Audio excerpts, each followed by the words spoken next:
avait réuni le monde entier autour de ce qui était le premier sommet mondial de la société de l'information, qu'on avait appelé. Et je pense que rien que cette terminologie nous montrait l'impact qu'avait le numérique dans tous les secteurs. C'est-à-dire ça dépasse l'économie, ça change même nos rapports en termes de société. Donc c'est un impact sociétal, c'est un impact politique. J'ai eu à faire le contrôle du fichier électoral au Sénégal. J'étais le coordonnateur en 2000, 2002, 2007. Donc on voit même dans ce domaine-là, on voit que tous les domaines sont impactés. Donc comment faire plus avec moi, c'est le politique, l'économique, un nouveau secteur qui s'étend, et bien sûr, ce que j'ai dit, le social aussi. Comment est-ce qu'on se redéfinit dans notre identité, dans un tout qui est aujourd'hui Internet, pour faire vivre la diversité dans ce nouvel espace qu'on dit un village planétaire. Très bien. Alors, je pense que d'abord, il y a une grande nouveauté qu'il faut voir. C'est que ce qu'on a vu, et on a participé à initier ce mouvement avec Biocollab, parce qu'on était un des premiers espaces d'innovation en Afrique, voire même dans le monde. Et donc c'est parti de Dakar. Et ce qui est assez extraordinaire, c'était il y a 8 ans. On voit bien aujourd'hui, on compte plus de 600 espaces de ce type-là en Afrique, voire plus. Je suis sûr que c'est assez largement sous-estimé. Mais ce qui est intéressant de voir, ce sont des jeunes qui ont pris leur propre destin en main. On n'a plus cette dynamique où les gens attendent, ils se disent l'État va venir régler mes problèmes.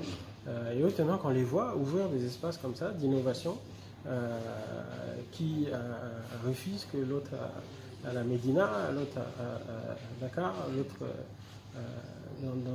à Ziguinchor, etc. Donc on voit bien qu'il y a une nouvelle dynamique qui est là.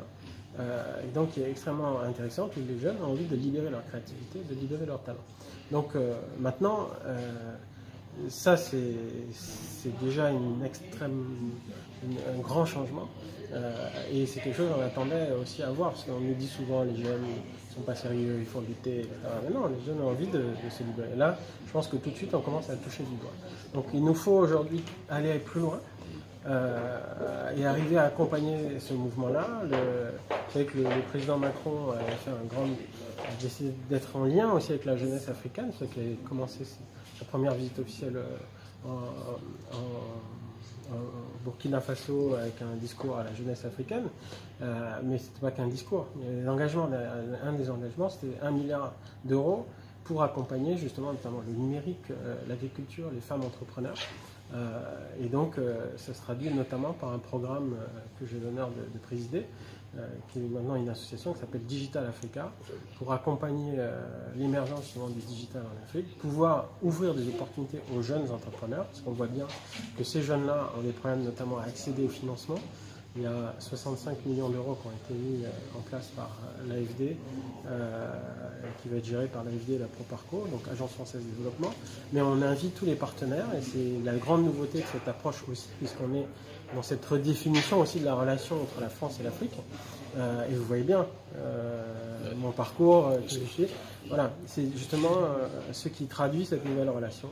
Cette nouvelle relation, ça doit être gagnant-gagnant. Ça doit être une nouvelle relation où la France ne vient plus en donneur de leçons, mais vient pour construire ensemble. Mais pourquoi elle le fait?